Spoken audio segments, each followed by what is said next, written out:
Ils étaient l'élite, la 6e armée qui avait traversé la France en 46 jours, qui avait soumis la Belgique et les Pays-Bas, qui avait poursuivi les Britanniques jusqu'au bord de la mer à Dunkerque et les avait vus fuir dans des bateaux de pêche. Les soldats qui avaient défilé sur les Champs-Élysées avec la précision d'une machine et la conviction que l'histoire les avait choisis pour écrire son plus grand chapitre. 300 000 hommes qui, à l'été 1942, avançaient à travers les steppes russes vers la Volga, avec cette même certitude gravée dans les os. Mais en novembre 1942, à l'intérieur d'une ville détruite au bord d'un fleuve gelé, ces 300 000 hommes découvrirent quelque chose qu'aucun entraînement militaire, aucune victoire passée et aucune foi idéologique ne les avait préparés à comprendre. Qu'ils avaient été condamnés à mort non par l'ennemi qu'ils avaient en face, mais par l'homme qui se trouvait derrière eux. Ceci n'est pas l'histoire d'une bataille, c'est la chronique d'une trahison délibérée. Et il y a un moment exact, une date précise, une décision prise dans une pièce à des milliers de kilomètres du froid, où Hitler décida que ces hommes étaient sacrifiables. Nous allons arriver à ce moment. Mais pour le comprendre dans toute sa magnitude, il faut d'abord comprendre comment 300 000 soldats d'élite se retrouvèrent à l'intérieur d'un piège de glace sans possibilité de sortie. L'été 1942 sur le front de l'Est avait une logique qui, sur le papier, était cohérente. Le plan allemand, l'opération Bleue, visait à avancer vers le sud de la Russie pour capturer les champs pétrolifères du Caucase et couper l'approvisionnement en carburant soviétique. Stalingrad, la ville sur la Volga, était au départ un objectif secondaire, un flanc qu'il fallait sécuriser tandis que le gros de l'effort se dirigeait vers le pétrole.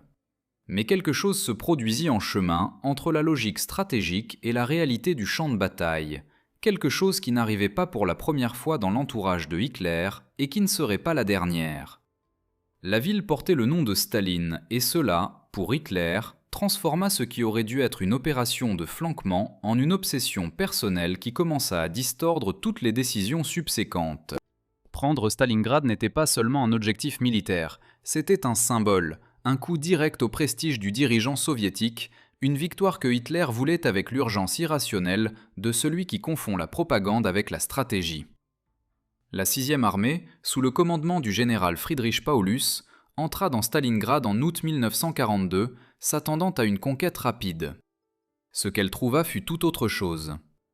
Les soviétiques, sous le commandement du général Vassili Tchoukov, avaient décidé de défendre chaque immeuble, chaque escalier, chaque mètre de décombre dans ce que Tchoukov lui-même décrivit comme la guerre des rats, la guerre au corps à corps dans laquelle la supériorité allemande en blindés et en aviation était neutralisée par la proximité physique du combat.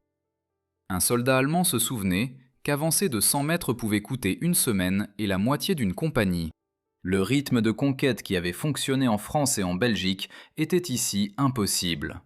Stalingrad n'était pas une ville que l'on pouvait conquérir avec rapidité.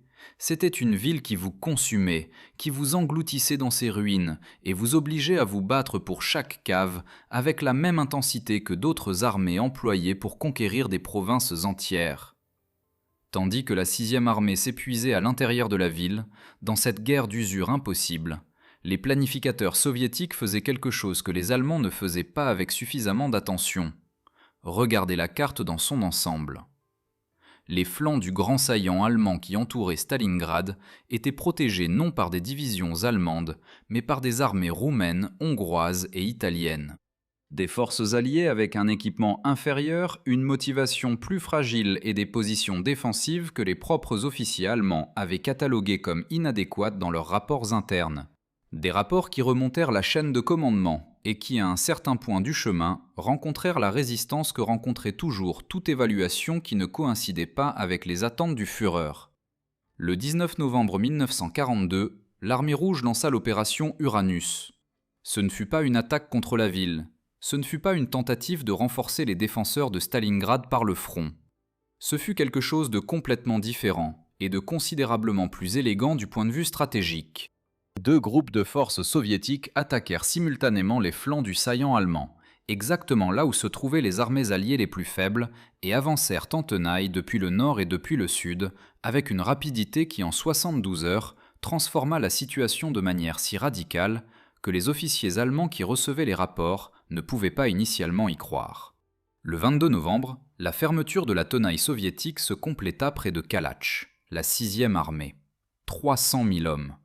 Toute son artillerie, tous ses blindés, tous ses dépôts de ravitaillement se retrouvèrent encerclés dans une poche que les soviétiques commencèrent à appeler le Kessel, le chaudron. En 72 heures, le chasseur le plus redoutable d'Europe était devenu la proie. La même vitesse, la même précision de manœuvre, la même coordination des forces qui avaient défini les victoires allemandes de 1940 et 1941 avaient été désormais appliquées contre eux avec des résultats identiques. L'élégance du piège avait, pour qui pouvait la voir sans le filtre de la panique, la beauté froide d'une opération parfaitement exécutée. Paulus le vit, et ce qu'il vit lui procura une lucidité que ses supérieurs au haut commandement allemand ne voulaient pas entendre. La 6e armée était encerclée, mais elle n'était pas encore détruite. Elle avait du carburant, bien que pas pour longtemps. Elle avait des munitions, bien que les réserves fussent limitées. Elle avait des hommes qui pouvaient encore combattre, et elle avait, en ce moment critique de fin novembre, une fenêtre de temps avant que l'anneau soviétique ne se consolide complètement, avant que les divisions de l'armée rouge ne creusent leurs tranchées et n'établissent leur artillerie et ne transforment l'encerclement en quelque chose de permanent et d'impénétrable. Paulus demanda la permission de briser l'encerclement, de lancer une offensive vers le sud-ouest et de sortir la 6e armée du Kessel tant que c'était encore possible. C'était la décision correcte, c'était la décision que toute analyse militaire objective indiquait avec une clarté qui ne nécessitait aucun débat. C'était aussi la décision que Hitler refusa. Le refus de Hitler d'autoriser la rupture de l'encerclement comporte plusieurs couches d'explication, et toutes sont révélatrices de manière différente. La couche la plus superficielle était stratégique, ou du moins se présentait comme telle. Hitler arguait qu'abandonner Stalingrad signifiait renoncer au symbole, donner à Staline une victoire propagandistique qui aurait des conséquences sur le front moral de la guerre. Il y avait aussi des considérations sur le pétrole du Caucase et les lignes de ravitaillement. Mais sous ces arguments, il y avait quelque chose de plus fondamental et de plus sombre, qui était l'incapacité de Hitler à accepter qu'une situation qu'il avait créée par ses propres décisions eût produit un résultat qui contredisait sa vision de lui-même, comme le génie militaire qui avait surpassé tous ses généraux. Ordonner la rupture de l'encerclement, c'était admettre que la 6e armée n'aurait pas dû se trouver là où elle était, et cette admission était psychologiquement impossible pour lui à ce moment-là. Alors il choisit une alternative qui exigeait que 300 000 hommes paient le prix de cette impossibilité. L'alternative s'appela pont aérien, et la personne qui garantit que le pont aérien fonctionnerait, qui engagea sa parole et sa réputation derrière cette promesse, fut le maréchal du Reich Hermann Göring, chef de la Luftwaffe et figure dont l'influence personnelle sur Hitler reposait en partie sur une disposition historique à lui dire exactement ce qu'il voulait entendre. Göring promit que la Luftwaffe pourrait ravitailler la 6e armée par les airs avec 500 tonnes de fournitures quotidiennes.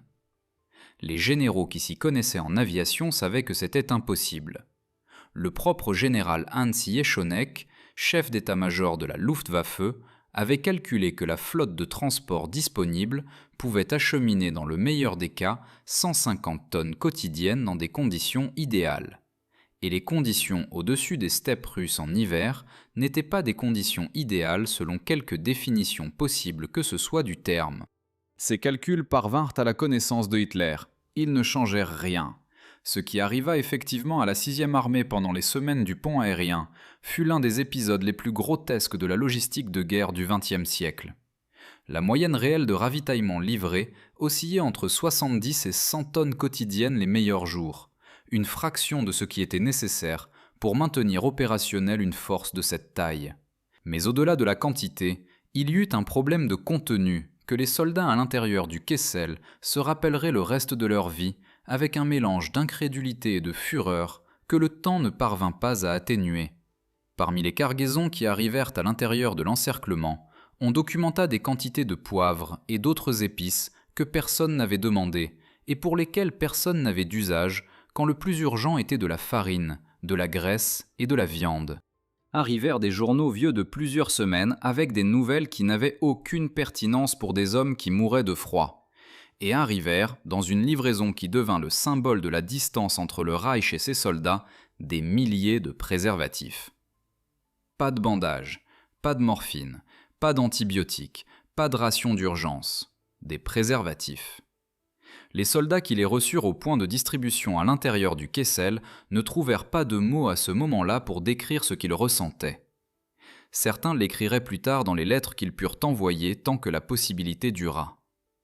Car avant que l'anneau ne se referme complètement, tant qu'un corridor aérien minimal fonctionnait encore, les soldats de la 6e armée écrivaient chez eux, et ce qu'ils écrivaient n'était pas ce que la censure nazie voulait que la population allemande lise. Les censeurs militaires qui traitaient le courrier du front de l'Est étaient depuis des mois habitués à un certain ton dans les lettres des soldats en Russie. Le ton de la privation et de la dureté, qui pouvait être présenté comme force et sacrifice. Les lettres du Kessel étaient différentes. Elles étaient différentes dans leur ton, dans leur contenu et dans l'absence des filtres mentaux que les soldats s'appliquaient à eux-mêmes quand ils croyaient qu'il existait encore un avenir vers lequel écrire. Un soldat écrivait qu'ils avaient trouvé un cheval mort, enseveli sous la neige, et que la découverte avait produit dans sa section une joie qui ne pouvait se comprendre que depuis la faim réelle. Le type de faim qui n'a rien à voir avec le fait de sauter un repas, et tout à voir avec le processus lent et implacable par lequel le corps commence à se consumer lui-même quand l'apport calorique disparaît pendant des semaines. Il écrivait qu'ils avaient cuisiné le cheval en petits morceaux en utilisant comme combustible les restes d'une caisse de munitions et que le bouillon qui en résulta avait eu meilleur goût que tout ce dont il pouvait se souvenir. Il n'y avait pas d'ironie dans ces mots. Il y avait une faim que le lecteur de la lettre, assis dans une cuisine à Hambourg ou à Munich, ne pouvait pas dimensionner complètement depuis son expérience. Pour comprendre ce qui se passait dans les corps de ces hommes, il faut comprendre la physique brutale de la combinaison entre température extrême et déficit calorique sévère. À moins 30 degrés Celsius, le corps humain a besoin de 4000 à 5000 calories quotidiennes, rien que pour maintenir la température interne à des niveaux compatibles avec la fonction cognitive de base. Les soldats de la 6e armée recevaient pendant les pires semaines de l'encerclement entre 200 et 300 calories quotidiennes, la ration d'un homme en détention dans une prison civile du XIXe siècle. Le déficit était d'une telle magnitude que le corps commençait à transformer sa propre masse musculaire en combustible en l'espace de quelques jours. Les hommes perdaient la capacité de penser clairement, de coordonner les mouvements fins, de maintenir l'état d'alerte que le combat exigeait. Les extrémités gelaient non seulement à cause du froid, mais parce que la circulation périphérique se restreignait dans un corps qui n'avait plus les ressources caloriques pour maintenir chauds les endroits éloignés du noyau vital. Les pieds gelaient à l'intérieur des bottes, les doigts des mains perdaient la sensibilité puis la fonction. Les oreilles et les nez noircissaient. Et tout cela se produisait tandis que les hommes continuaient de recevoir l'ordre de maintenir leur position, de résister, de tenir bon, avec la promesse d'un secours extérieur que les généraux au commandement savaient avec une certitude croissante qu'ils n'arriveraient pas à temps, ni dans les quantités nécessaires. Un autre soldat écrivait au sujet de Dieu, non pas de l'absence de foi, ni d'une crise spirituelle au sens philosophique, mais de quelque chose de plus immédiat et de plus désolant, qui était le silence de Dieu face au concret. Il écrivait qu'il avait vu mourir son compagnon de tranchée d'une blessure d'éclat d'obus, qui dans un hôpital normal aurait été soignable, et qu'il avait prié pendant les heures qu'il mit à mourir, et que le silence avait été si complet qu'il en était venu à se demander si Dieu connaissait l'existence de Stalingrad.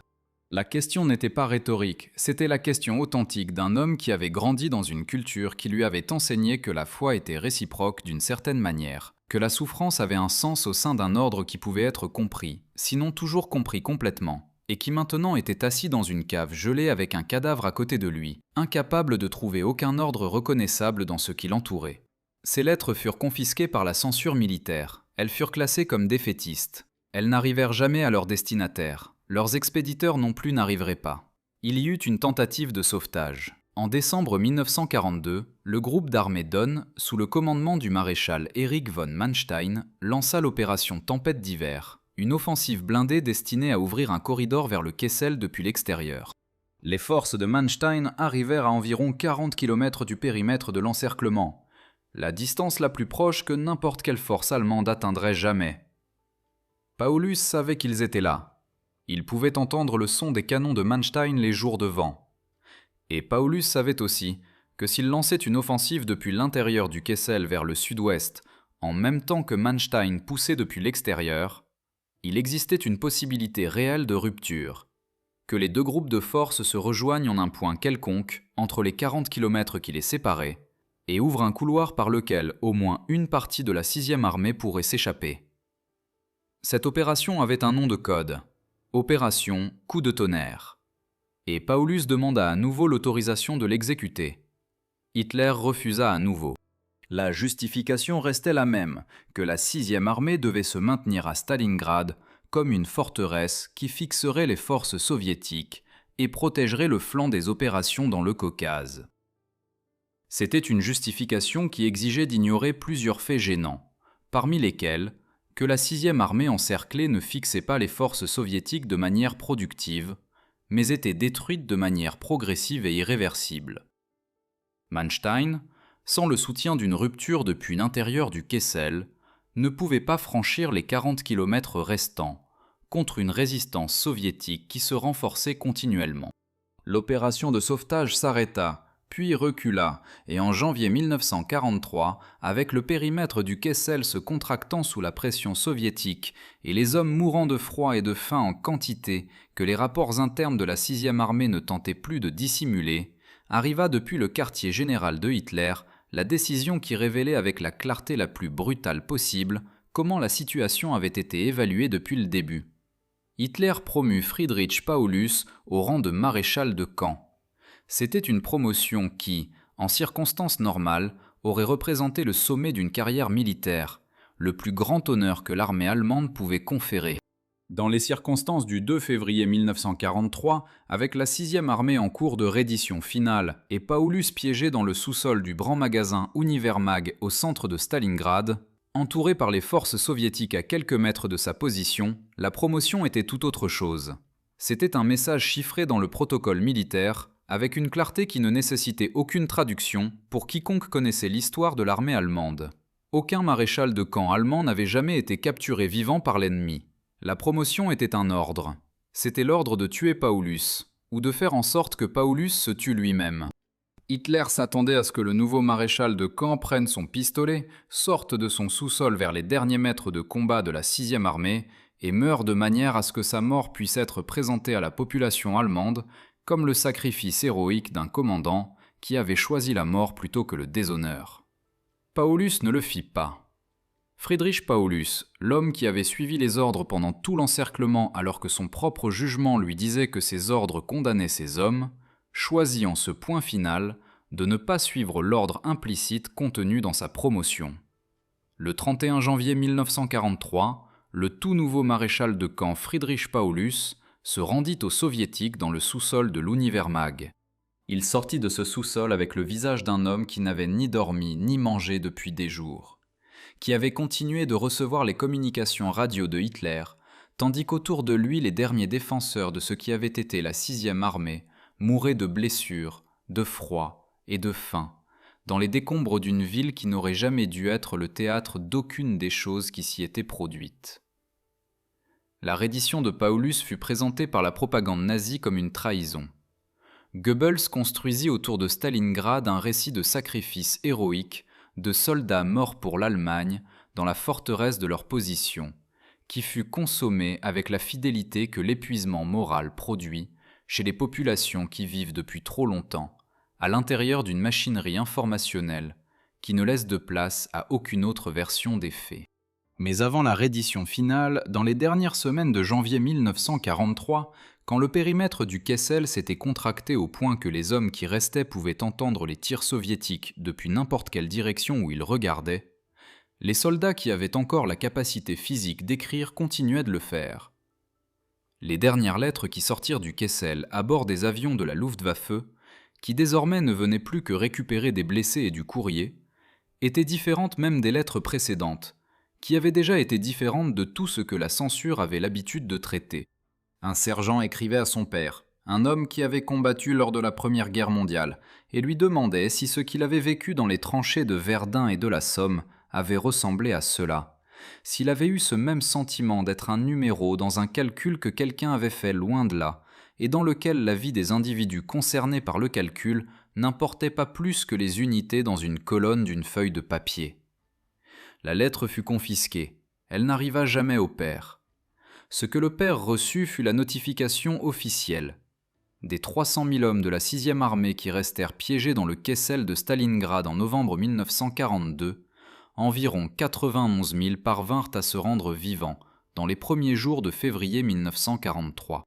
Les 209 000 restants étaient morts pendant l'encerclement, au combat, de froid, de faim, de maladie, ou des combinaisons de toutes ces causes que le registre médical militaire de l'époque ne pouvait pas toujours distinguer avec précision. Des 91 000 prisonniers que les soviétiques transférèrent dans les camps de l'intérieur de l'Union soviétique, environ 5 000 revinrent vivants en Allemagne. La plupart entre 1955 et 1956, une décennie après la fin de la guerre. Les autres moururent dans les camps soviétiques des mêmes causes qui avaient tué leurs camarades à l'intérieur du Kessel, à la différence que cela prit des années au lieu de mois. Le dernier prisonnier allemand de Stalingrad, dont il existe un registre fiable, revint en Allemagne en 1956. Il avait passé 13 ans en captivité soviétique après avoir survécu à l'encerclement. 5 000 sur 91 000. Ce nombre, qui en soi décrit déjà une catastrophe de dimension défiant la compréhension ordinaire, acquiert sa véritable ampleur lorsqu'on le place à côté du nombre de ceux qui n'arrivèrent même jamais jusqu'à la reddition. 300 000 hommes, 295 000 morts si l'on soustrait les 5 000 qui finirent par revenir. Chacune de ces morts porte un nom dans un registre, un numéro d'identification militaire, une famille qui reçut une notification ou qui attendit pendant des années sans rien recevoir, une chaise vide à une table d'une ville allemande, une photographie dans une pièce dont quelqu'un finit par la retirer, parce que le temps qui passe sur la douleur d'une famille passe aussi sur les photographies. Mais derrière ces noms, il y a quelque chose qui n'apparaît dans aucun registre, qui est la décision qui les avait mis là où ils étaient. Stalingrad ne fut pas une défaite militaire au sens où ce terme s'applique normalement, comme le résultat d'un affrontement entre des forces plus ou moins équivalentes, dans lequel l'une d'elles sortit victorieuse par une combinaison de talent, de ressources et de fortune. Stalingrad fut le produit d'une décision politique prise par un homme qui choisit le symbole plutôt que la vie, qui choisit de ne pas renoncer à la ville portant le nom de son ennemi, bien que le prix de ce refus fût 300 000 vies de ses propres soldats, qui éleva son commandant au rang le plus élevé de l'armée, comme un ordre chiffré de suicide, parce que la reddition représentait pour lui une humiliation plus grande que la mort de tous ces hommes. L'idéologie qui avait promis à l'Allemagne la grandeur et la domination atteignit à Stalingrad le moment où elle commença à dévorer ses propres enfants, où les instruments de la conquête devinrent le matériau jetable de l'obstination de son créateur. Et les soldats qui écrivaient depuis le Kessel sur le silence de Dieu, et les chevaux morts, et le froid qui entre dans les os jusqu'à ce qu'ils cessent de faire mal, n'écrivaient pas seulement sur leur propre situation. Ils écrivaient sans le savoir, et avec des mots qui n'arriveraient jamais à leur destinataire, le premier brouillon de l'épitaphe de tout le projet qui les avait menés jusque-là. Paulus survécut, témoigna à Nuremberg, revint en Allemagne de l'Est en 1953 et vécut jusqu'en 1957. Dans ces dernières années, lorsque les journalistes l'interrogeaient sur Stalingrad, sur les décisions et les moments où il avait encore été possible de faire quelque chose de différent, sa réponse tendait à être celle d'un homme qui avait traité pendant plus d'une décennie l'impossibilité de répondre complètement à cette question, sans porter un poids qu'il ne pouvait répartir de manière satisfaisante entre lui-même, les circonstances et l'homme dont il avait suivi les ordres jusqu'à ce qu'il cessât de les suivre. Les 5 000 qui revinrent des camps soviétiques portaient en eux quelque chose de semblable. La question de pourquoi eux et pas les 286 000 autres. Une question à laquelle la survie ne donne pas de réponse, mais à laquelle elle ajoute simplement des décennies de temps pour continuer à se la poser. Le Volga continue de couler. La ville, qui s'appelle désormais Volgograd, continue d'exister sur ses rives et quelque part dans les steppes qui, durant l'hiver de 1942 à 1943, se transformèrent en le plus grand cimetière de l'histoire militaire européenne. Le vent continue de passer sur une terre qui garde, sans marque et sans nom, la plupart des oubliés du Volga.